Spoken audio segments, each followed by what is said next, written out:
Hi Telugu మిత్రులకు స్వాగతం. Let's have a weekend review. గత వారం వీక్లీ రివ్యూ తీసుకున్నట్లయితే లాస్ట్ వీక్ కూడా లాభాలతో ముగిసింది.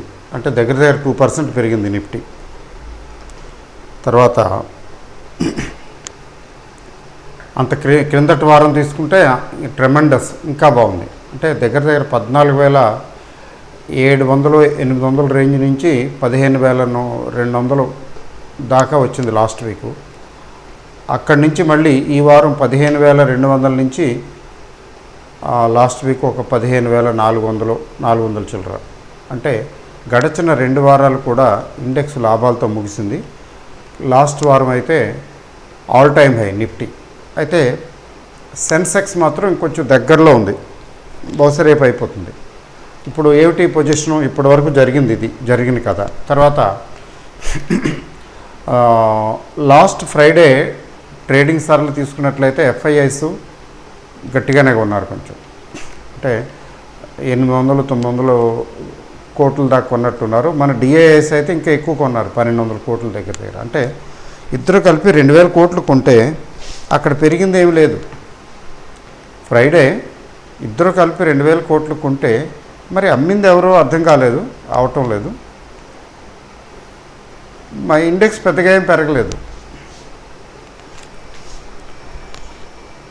లాస్ట్ ఫ్రైడే పెద్దగా ఏం పెరగలేదు కదండి. అంటే ప్రాఫిట్ బుకింగ్ కూడా వచ్చింది, కొంచెం తగ్గి మళ్ళీ చివరిలో రికవర్ అయింది అంతే తప్ప. మరి లాస్ట్ ఫ్రైడే ఇండెక్స్ని గట్టిగా మూవ్ చేసింది ఎవరంటే చెప్పాలంటే రిలయన్స్ ఇండస్ట్రీస్ అని చెప్పాలి. రిలయన్స్ ఇండస్ట్రీస్ దాదాపు 6% పెరిగింది ఒక్క రోజులో. మనకి ఇంకా పెరుగుతుందా అంటే ఏమో పెరుగుతుందని అంటున్నారు కొద్దిగా, అది మనం చూడాల్సిందే. అయితే బ్యాంక్ నిఫ్టీ తీసుకున్నట్లయితే నిఫ్టీ కంటే నిఫ్టీ అంత స్ట్రాంగ్గా బ్యాంక్ నిఫ్టీ లేదు, కానీ అది కూడా బాగానే కొంచెం ప్రస్తుతానికైతే బుల్లిష్ మోడ్లోనే ఉంది. లెట్ us see కొద్దిగా గ్రాఫ్స్ చూద్దాము. చూసిన తర్వాత నెక్స్ట్ ఏమవుతుంది, ఏమి కావచ్చు అనే దాని గురించి విశ్లేషిద్దాం. ఇది వీక్లీ చార్ట్ అండి. ఇది వీక్లీ చార్టు నిఫ్టీది. ఓకే, ఈ వీక్లీ చార్ట్లో చూడండి, లాస్ట్ 2 వీక్స్ వైట్ క్యాండిల్స్. ఇది 14,744-750 దగ్గర స్టార్ట్ అయ్యి ఎక్కడ ముగిసింది, వితౌట్ విక్, ఆల్మోస్ట్ విక్ లేనే లేదు, 15,170. సో వితౌట్ విక్ కాబట్టి అంటే ఇంకా టైం ఉంటే ఇంకా పెరుగుండేదన్న అట్లా అన్నట్లు అసమాప్తం. సో అందుకని కొంచెం గ్యాప్ అప్ ఓపెన్ అయింది. నెక్స్ట్ గ్యాప్ అప్ ఓపెన్ అయ్యి 15,200 దగ్గర నుంచి విజృంభించి 15,422 అంటే 200 చిల్లర. అంటే దగ్గర 1.5-1.8% పెరిగింది లాస్ట్ వీక్ కూడా. బాగానే ఉంది కదా. అయితే డైలీ చార్ట్ తీసుకున్నట్లయితే డైలీ చార్ట్ అయితే ఏదో ఆకాశంలోకి చూస్తున్నట్టుగా ఉంది ఇండెక్స్. స్ట్రైట్ లైన్లో పైకి చూడటం అంటే ఏంటంటే ఎండ్ ఆఫ్ ది బూమ్ అని. అంటే ఈ ప్రజెంట్ బూము టెంపరీగా సమాప్తం కాబోతున్నది అని చూసారా సంకేతం. అదే ఓవర్ బాట్ పొజిషన్ అని కూడా చెప్పచ్చు. ఇది ఇక్కడ స్ట్రూడ్గా స్ట్రైట్గా వెళ్ళిపోతున్నది చూసారా.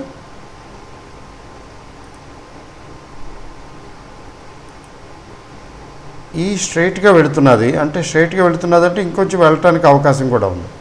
ఆల్ టైమ్ హై, తర్వాత 2 డోజీ స్టార్స్.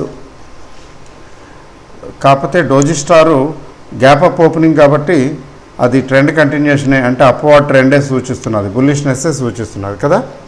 అయితే మీకు దీన్ని క్లోజింగ్ ప్రైస్ బేసిస్ మీద చూపిస్తాను, ఏం జరగబోతున్నది అనేదానికి కొంచెం హింట్ వస్తుంది. చూడండి ఒకసారి, జాగ్రత్తగా పరిశీలించండి దీన్ని. ఇక్కడ ఏ మూవింగ్ యావరేజెస్ ఏమీ లేవు, స్ట్రైట్గా ఇదే తీసుకున్నాం. This is actually daily chart. So ఈ డైలీ చార్ట్లో ఇక్కడ అంటే 15,160 దగ్గర నుంచి కొద్దిగా కొంచెం పెరిగి అక్కడి నుంచి స్ట్రైట్ లైన్లో వెళ్ళింది చూసారా. 15,200 నుంచి 15,436 వరకు 250 పాయింట్లు స్ట్రైట్ లైన్లో వెళ్ళింది, ఎక్కడ ఆగకుండా ఆల్మోస్ట్ స్ట్రైట్ ముక్కుసూటిగా పైకి వెళ్ళటం. ఇది ఈ వెడ్జ్ అంటాం దీన్ని టెక్నికల్గా. ఈ వెడ్జి రైజింగ్, ఈ వెడ్జి ముక్కుసూటిగా స్ట్రైట్గా ఎప్పుడైతే వెళుతుందో అంటే బంపులు తీసుకోకుండా కిందకి పైకి లేకుండా తిన్నగా నిటారుగా చూస్తున్నది. నిటారుగా చూస్తున్నది అంటే మెడ ఉంగిపోతుంది. ఏంటి అలా అలా మెడ పెట్టి చూస్తున్నావు? నెక్ డౌన్ అంటే ఈ మెడ ఎంత నిటారుగా వెళ్తే కిందకి వచ్చి పైకి వచ్చి కింద పైకి అయితే కొంచెం నిలబడుతుంది, అంటే స్ట్రెంగ్త్ పుంజుకుంటుంది కింద పైన. కానీ ఇది ఇక్కడి నుంచి స్ట్రైట్గా వెళుతున్నది. అంటే మీకు కొంచెం క్లియర్గా చెప్పాలంటే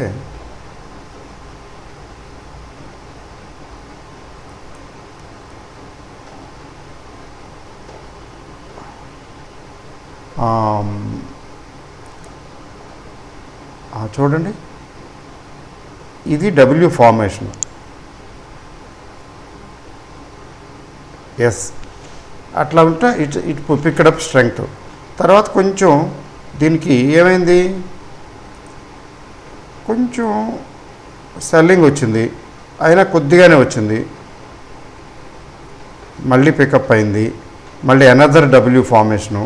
ఈ అనదర్ డబ్ల్యూ ఫార్మేషను ఇంకా పైకి వెళ్ళింది, ఎన్ షేప్డ్. అంటే అప్వర్డ్ మూమెంట్ చూపిస్తున్నది అంతే. బ్రేక్అవుట్, చిన్న స్మాల్ బ్రేక్అవుట్ అంటే ఇది చూసారా, ఈ లైను, ఈ స్ట్రైట్ లైను. దీనికంటే ఇది బెటర్ కదా. మీకు స్ట్రైట్ లైను చూపిస్తాను చూడండి.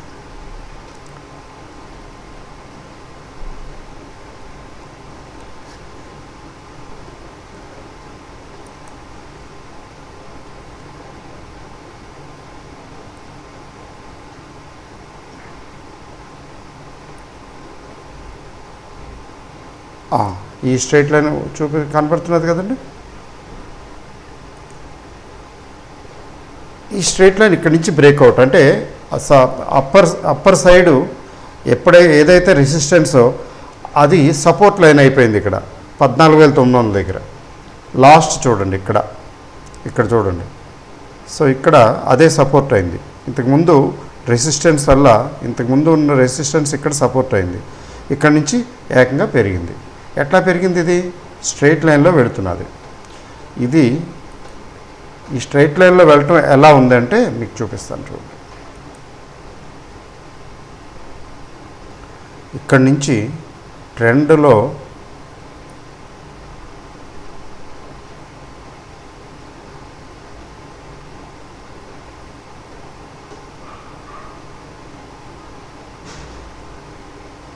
ఓకే అండి, అది చూడండి.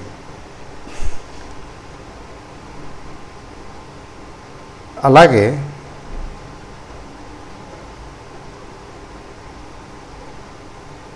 ఇక్కడి నుంచి స్టార్ట్ అయింది అనుకోండి. ఇది ఇక్కడి నుంచి తీసుకుందాం.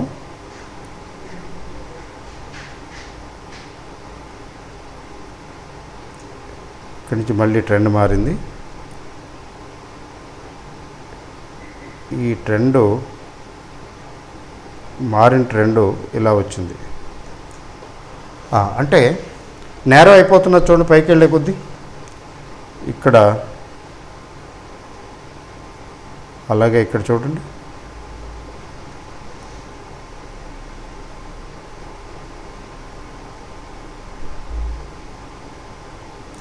ఓకే, అంటే పైకి వెళ్ళే కొద్దీ నేరో అయిపోతున్నది. అలా నేరో అయిపోయి స్ట్రైట్ లైన్లో వెళితే కింద ఏంటంటే సపోర్ట్లు తీసుకుని కిందకి వచ్చి పైకి వచ్చి డబ్ల్యూ ఫార్మేషను కిందకి పైకి ఓకే, కిందకి వచ్చినప్పుడు కొంచెం రెస్ట్ తీసుకుంటున్నది, మళ్ళీ అందుకుంటున్నది, మళ్ళీ బయింగ్ వస్తున్నది. సెల్లర్స్ కిందకి దించేశారు, కొంచెం మళ్ళీ బయింగ్ వచ్చింది, మళ్ళీ సెల్లర్స్ ట్రై చేశారు, మళ్ళీ బయింగ్ వచ్చింది. ఇట్లా మొత్తానికి పైకి ఈసారి స్ట్రైట్ లైన్లో పైకి వెళ్తున్నది ముక్కుసూటిగా. దాన్ని వెడ్జ్ అంటాం మనం. ఈ వెడ్జ్ ఫార్మేషను తాలూకు ఇంపాక్ట్ ఏంటంటే ఓవర్ బాట్ జోన్కి వెళ్ళిపోయినట్టే. ఇంకా అంటే రేపు వెళ్ళిపోవచ్చు, అంటే overbought zone you are able to see కదా. Let me explain. ఎప్పుడైనా సరే మార్కెట్ తగ్గుతూ ఒకసారి స్ట్రైట్గా అలా వెళ్తే ఇక్కడ నేరో అయిపోతున్నది పొజిషన్ కదా, నేరో అయిపోతున్నది ముక్సూటుగా ఒక చిన్న సోలో లాగా. ఈ వెడ్జ్ ఫార్మేషన్ ఇక్కడి నుంచి చూసారా, ఈ స్ట్రైట్ వెళ్ళటం అనేది ఎంత నిటారుగా వెళ్తే అంత ప్రమాదం. ఇది నిటారుగా వెళుతున్నది ఈ పర్టికులర్ పాయింట్ దగ్గర నుంచి. ఇప్పుడు అలా కాకుండా తగ్గుతా పెరుగుతూ ఉంటే ఏంటంటే ఇక్కడ స్ట్రెంగ్త్ తెచ్చుకుంటుంది. ఇక్కడ స్ట్రెంగ్త్ తెచ్చుకుని సపోర్ట్ వైపు తీసుకుని పైకి వెళ్తుంది. మళ్ళీ ఇక్కడ మళ్ళీ స్ట్రెంగ్త్ తీసుకుని పైకి వెళ్తుంది. ఇలా అంచెలంచెలుగా పైకి వెళితే అది ఎక్కువ కాలం నడుస్తుంది. నడుస్తూ ఒక్కసారి స్ట్రైట్గా వెళ్ళిందంటే అంటే ఏంటంటే షార్ట్ కవరింగ్ వాళ్ళు ఇంకా ఫైనల్గా దండం పెట్టేసి క్లోజ్ చేసేసుకుంటానికి సిద్ధం అనమాట. క్లోజ్ చేసేసుకున్నారనమాట, ఆల్మోస్ట్ ఉంటున్నారు. అంటే షార్ట్ కవరింగ్ అక్కడ అయిపోయిన తర్వాత ఇంకెవరు మిగిలారు? నాకు షార్ట్ పొజిషన్ ఉంటే కంగారు ఉంటుంది. షార్ట్ పొజిషన్ అయిపోయింది, అప్పటికి కొంతమంది లాంగ్ పొజిషన్స్ ఉండిపోతాయి. అప్పుడు ఏం చేస్తారంటే వాళ్ళు కొంచెం కంగారు పడతారు. సరే అదేంటిది మనం ప్రాఫిట్ బుక్ చేసుకోవాలి కదా అని వాళ్ళు ట్రై చేయటం. ఈలోగా షార్ట్ కవర్ చేసిన వాళ్ళు కొంచెం లో లెవెల్లో ఇక్కడ నిన్న అంటే ఫ్రైడే షార్ట్ కవరింగ్ చేసిన వాళ్ళు, అంతకుముందు షార్ట్ కవరింగ్ చేసిన వాళ్ళు రెడీగా ఉంటారనమాట. వాళ్ళు ఎప్పుడైతే లాంగ్ పొజిషన్ అన్వైండింగ్ చేయటం, లాంగ్ పొజిషన్ డిస్పోజ్ చేయడానికి ప్రయత్నిస్తుంటారో ఆ స్టేజ్లో, లేదా వీళ్ళే ఇనిషియేటివ్ తీసుకుంటారు. వీళ్ళు ఇనిషియేటివ్ తీసుకుని షార్ట్ సెల్లింగ్ చేయటం మొదలు పెట్టేటప్పటికి వాళ్ళు లాంగ్ పొజిషన్ వాళ్ళు కొంచెం కంగారు పడి వాళ్ళు అమ్మేయటం మొదలు పెడతారు. లేదా వాళ్ళు షార్ట్ ప్రాఫిట్ బుకింగ్ మొదలుపెట్టినప్పుడు వీళ్ళు కూడా చేదోడు వాదోడుగా మేము ఉన్నాం మీతో పాటు అన్నట్టు వీళ్ళు అమ్మటం మొదలు పెడతారు. ఎందుకంటే ఓవర్సోల్డ్ పొజిషన్, ఈ షార్ట్ పొజిషన్ కవర్ అయిపోయింది కదా, ఫ్రీ అయిపోయారు. మళ్ళీ ఫ్రెష్గా షార్ట్ సెల్లింగ్ చేస్తారు. ఇలా ఫ్రెష్గా షార్ట్ సెల్లింగ్ చేయటం, కవర్ చేయటం తప్పదు. బేర్స్ వదిలిపెట్టరు, ఫైనల్గా కొట్టుకుంటూ వెళ్తారు. వాళ్ళు కొట్టుకుంటూ అమ్ముకుంటూ, వాళ్ళు కొనుక్కుంటూ వెళ్తారు, వీళ్ళు అమ్ముకుంటూ వెళ్తారు, కవర్ చేసుకుంటారు. మధ్యలో ఇలా జరుగుతుంది. అక్కడ ఏంటంటే స్ట్రెంగ్త్ బుల్స్కి ఎక్కువ ఉంటే పైకి వెళ్ళిపోతుంది, బేర్స్కి ఎక్కువ ఉంటే కిందకు వస్తుంది. ఇక్కడ ఇంత ముక్సూట్గా పైకి వెళ్తున్నదంటే అర్థం ఏంటంటే either short covering is almost over or frenzy emotional buying has come to some peak levels. Emotional buying కంగారు ఇంకేముంది అన్నట్టుగా కొనేయటం, ఏదో అట్లాంటిది ఏదో ఎలిమెంట్ ఉంది. ఆ ఎలిమెంట్ తర్వాత నెక్స్ట్ జరగబోయేది ఏంటంటే ఇంకొంచెం పైకి వెళ్తుంది. అంటే రేపు మోస్ట్ ప్రాబబ్లీ రేపు కూడా పైకి వెళ్ళొచ్చు. అంటే any time in the coming week Monday to ఫ్రైడేలోగా any time there may be a fall, unexpected fall or ఎట్లా అంటే ఏమీ రీజన్ కనబడకుండా కూడా ఏమి రీజన్ ఎందుకు తగ్గింది అనిపిస్తుంది. ఒకసారి ఈ ఫాలు 2 to 3% వరకు ఉండొచ్చు, మోర్ దెన్ 1% ఉంటుంది జనరల్గా. 50-60 పాయింట్లు 70 పాయింట్లు ఒక 100 పాయింట్లు తగ్గితే అది ఫాల్ అని అనుకోకండి, చిన్న కరెక్షనే. ఎందుకంటే అక్కడ ఓవర్ బాట్ జోన్లోకి వెళ్ళిపోతున్నది. ప్రస్తుతానికి వెళ్ళలేదు, కానీ ఒక్కరోజు చాలు లేదా 2 రోజులు చాలు. రేపు కానీ ఎల్లుండి కానీ లేదా 2 రోజులు కానీ కొంచెం పెరిగినట్లయితే అక్కడికి వెళ్ళిన తర్వాత ఒక రకమైన శాచురేషన్ వచ్చేస్తుంది. ఆ శాచురేషన్ పాయింట్ని సూచిస్తున్నది ఈ ముక్కుసూటుగా వెళ్ళేటటువంటి సోలోలా, త్రిసోలోలా అలా పైకి స్ట్రైట్ లైన్గా నిక్కపొడుచుకుంటూ వెళుతున్నదంటే అదే దానికి స్ట్రెంగ్త్ బలం లేదు. గేడి కొంగ అంటారు చూసారా, అంటే ఆ neck up straight upward movement that will lead to neck down. అది టక్కని చూసారా, కొమ్మ చిన్న ఇది ఉంటుంది, చిన్న ఇక్కడ కట్ అవుతుంది, టక్కని పడిపోతుంది, మెడ విరిగి పడిపోయినట్టు. అట్లా స్ట్రైట్గా వెళ్ళింది, అక్కడ కరెక్షన్ వస్తుంది. అయితే ఈ కరెక్షను ఓవర్ బాట్ పొజిషన్లో ఉండటం మూలాన వచ్చేటటువంటి ఓవర్ హీట్ని తగ్గించడానికి, అంటే ఓవర్ హీట్ని తగ్గించేటటువంటి లూబ్రికెంట్ లాగా ఓవర్ హీట్ తగ్గించడానికి వచ్చే ఫాలే తప్ప బేరిష్ ట్రెండ్ రివర్సల్గా తీసుకోకూడదు. ఇక్కడ చేస్తారు మిస్టేక్ చాలామంది. బేరిష్ ట్రెండ్ రివర్సల్కి ఇండికేషను అది ఇవ్వకపోవచ్చు, మోస్ట్లీ జనరల్గా ఇవ్వదు. ఇట్లాంటి మార్కెట్లో జనరల్గా బేరిష్ ఇండికేషన్ ఇవ్వదు. అంటే టెంపరీగా అది ఓవర్ హీట్ అయింది కాబట్టి, ఓవర్ బాట్ పొజిషన్లోకి వెళ్ళింది కాబట్టి తగ్గుతున్నది. 200 పాయింట్లు 300 పాయింట్లు అంతే. మళ్ళీ ఇది 15,200 15,000 దగ్గర తగ్గినా కూడా ఎట్ ది మోస్ట్ 15,000 15,050 మళ్ళీ అక్కడి నుంచి మళ్ళీ అందుకుంటుంది. కాబట్టి ఇంకా ఆల్ టైమ్ పీక్ వెళ్ళింది, ఇక్కడి నుంచి కరెక్షన్ మొదలైంది అనేటువంటి సెన్స్ తీసుకోవటానికి వీలు లేదు. కేవలం ఈ కరెక్షను, ఈ చిన్న కరెక్షన్ని ఆపర్చునిటీ, అంటే బై అండ్ డిప్ అంటాం కదా, అట్లా తగ్గింది కాబట్టి కొంచెం లాంగ్ పొజిషన్ పెట్టుకుంటాను అన్న ధోరణిలో తీసుకోవాలి. అంటే ఇప్పుడు నేను ఫైనల్గా చెప్పేది ఏంటంటే, కంక్లూషను అర్థమవట్లేదేమో మీకు, కానీ to be precise, to the point చెప్పేది ఏంటంటే, నిఫ్టీ ఓవర్ బాట్ జోన్లోకి ప్రవేశించబోతున్నది, ఆల్మోస్ట్ ప్రవేశించినట్టే. సో 1-2 రోజులు మ్యాక్సిమం, ఆ తర్వాత ఒక ఫాల్ ఉంది. ఆ ఫాల్ అనేది ఓవర్ హీటెడ్ పొజిషన్లో ఉన్నందువల్ల వచ్చేటటువంటి temporary short correction, very short correction. దీన్ని ట్రెండ్ రివర్సల్గా భావించి ఇంకా పడిపోద్ది. ఇక్కడి నుంచి ఒక 300 250 300 పాయింట్లు తగ్గాని ఇంకేమైనా ఫినిష్, దీని పని అయిపోయింది. 1-2 రోజులు అలా తగ్గితే, ఒకరోజు తగ్గి ఊరుకోకపోవచ్చు, ఒకరోజు తగ్గి మర్నాడు కూడా కొద్దిగా బేరిష్ ఇది కనిపించవచ్చు. అంత మాత్రానికి ఇంక ఇది వెళ్ళిపోతుంది బిలో 15,000 లేదా 14,000కి వెళ్ళిపోతుందనే అంచనాలు ఇమీడియట్గా వేయకూడదు. చూడాలి, ఫర్దర్ ఎలా ఉంటుందో. అయితే very small correction is imminent. అతి త్వరలో ఇక్కడ ఒక కరెక్షన్ చిన్నది రాబోతున్నది. అందువలన ఏమిటంటే, నిఫ్టీ రేపు పాజిటివ్గా ఉంటే కొంటే, కొనొద్దని నేను అనటం లేదు, కొనుక్కోమని అనటం లేదు. మీరు కొనేటట్టయితే నిఫ్టీ కానీ బ్యాంక్ నిఫ్టీ కంటే కొంచెం వీక్గా ఉంది, కానీ అది కవర్ అయిపోవచ్చు కదా. వేళ్ళలో దాన్ని మానేసేసి బ్యాంక్ షేర్లు కొంట మొదలుపెట్టారనుకోండి, నిఫ్టీ బాగా పెరిగిపోయింది, చాలులే బ్యాంక్ నిఫ్టీ లేపుదాం అనుకున్నారు అనుకోండి, బ్యాంక్ నిఫ్టీలో తాలూకు బ్యాంక్ షేర్లు కొనేస్తారు. అప్పుడు బ్యాంక్ నిఫ్టీ దగ్గర ఆల్ టైమ్ హైకి వెళ్ళకపోయినా కొంచెం 36,000 ఆ రేంజ్ వెళ్ళటానికి ప్రయత్నించవచ్చు. అందుకని అది చెప్పలేము. అందుకని మామూలుగా అయితే ఇప్పుడు బ్యాంక్ నిఫ్టీ కంటే వీక్గా ఉంది. రేపటి 2-3 రోజులు ట్రేడింగ్ తర్వాత కొంచెం అర్థమవుతుంది అది దాని position. But nevertheless Nifty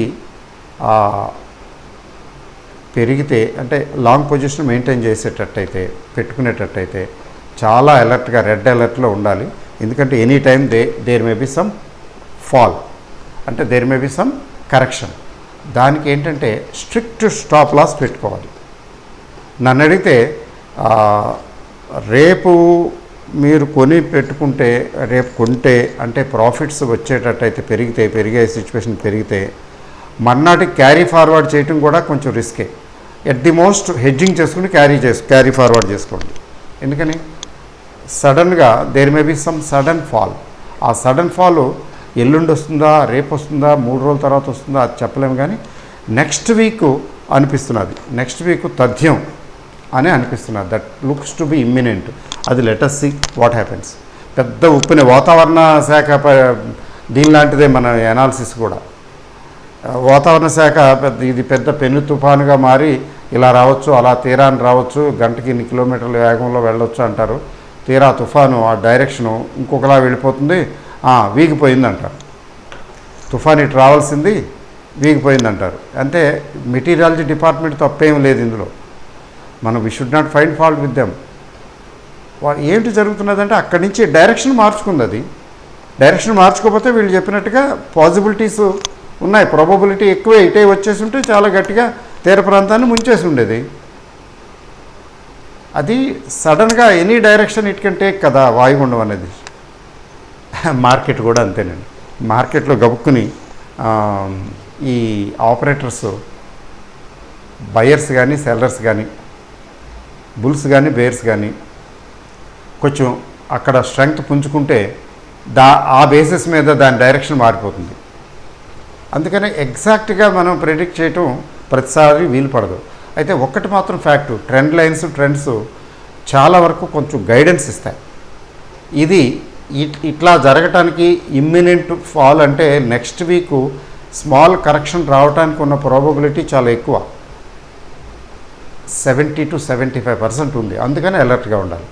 ఆ 25% ప్రాబబిలిటీ ఎలాంటిదంటే జరగకపోవచ్చు అలాగా, కానీ జరగటానికి పాసిబిలిటీ ఎక్కువ ఉన్నప్పుడు అలర్ట్గా ఉండాలి, జాగ్రత్తగా ఉండాలి తప్ప ఏం లేదు అంతకన్నా. ఓకే అండి, ఇంతకన్నా చెప్పడానికి ఏమీ లేదు.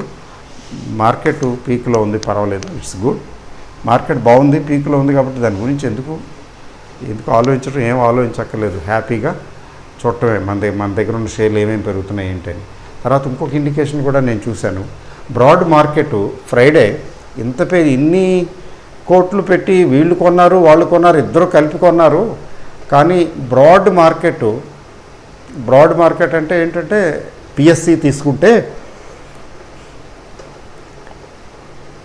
అడ్వాన్సెస్ కంటే డిక్లైన్స్ కొంచెం ఎక్కువగా ఉన్నాయి. అంటే పెరిగిన షేర్ల కంటే తగ్గిన షేర్లు ఎక్కువ కనిపించాయి. ఈవెన్ నా పోర్ట్ఫోలియోలో కూడా నిన్న కొద్దిగా మైనస్ చూపించాయి ఇండికేషన్ కొన్ని షేర్లు. అంటే వాటిలో ప్రాఫిట్ బుకింగ్ చేశారనమాట. ఫ్రైడే కొంచెం profit booking mid cap small క్యాప్లో కనిపించింది. In spite of the fact that market is at peak. అంటే చాలామంది ఏంటంటే రిటైల్ ఇన్వెస్టర్స్ కావచ్చు, ఎవరైనా కావచ్చు, మీకు ఆ మార్కెట్ ఆల్ టైమ్ హైకి వెళ్ళింది కాబట్టి కొంచెం అమ్ముకుందాం, ఎందుకని మంచిది, మళ్ళీ కరెక్షన్ వస్తే చూసుకుందాంలే అలా అనుకున్నారేమో. అంతేగాని పెద్ద వాళ్ళు అమ్మిన సంకేతాలు ఏం లేవు. చిన్న వాళ్ళే అమ్మారేమో అని అనిపిస్తున్నది. పెద్దగా తగ్గలేదు కదా. అందుకని దీనివల్ల ఏంటంటే ఇది కూడా ఒక సంకేతమే. మార్కెట్ బ్రెడ్త్ కొంచెం నెగిటివ్గా ఉంది. తర్వాత మిడ్ క్యాప్ స్మాల్ క్యాప్లో కొంచెం ప్రాఫిట్ బుకింగ్ కనిపించింది. తర్వాత ఈ వెడ్జ్ ఒకటి ఇలా నిటారుగా వెళుతున్నదంటే, సపోర్ట్ తీసుకోకుండా నిటారుగా వెళుతున్నదంటే అక్కడ టక్కన వంగుతుంది అని. అలా వెళ్ళింది, వంగుతుంది. ఆ వంగేది, ఆ వంపు విలువ ఎంత అంటే వాల్యూ 200 నుంచి 450 పాయింట్స్ వరకు ఉండొచ్చు. 200 నుంచి 450 పాయింట్స్ వరకు. బిలో 200 అయితే అది నథింగ్. చాలా స్ట్రాంగ్గా బుల్లిష్ మార్కెట్ నడుస్తున్నదని అర్థం చేసుకోవాలి. ఇది ఇంతే నేను చెప్పదలుచుకున్నది. Thank you very much. Happy week ahead. Bye and good.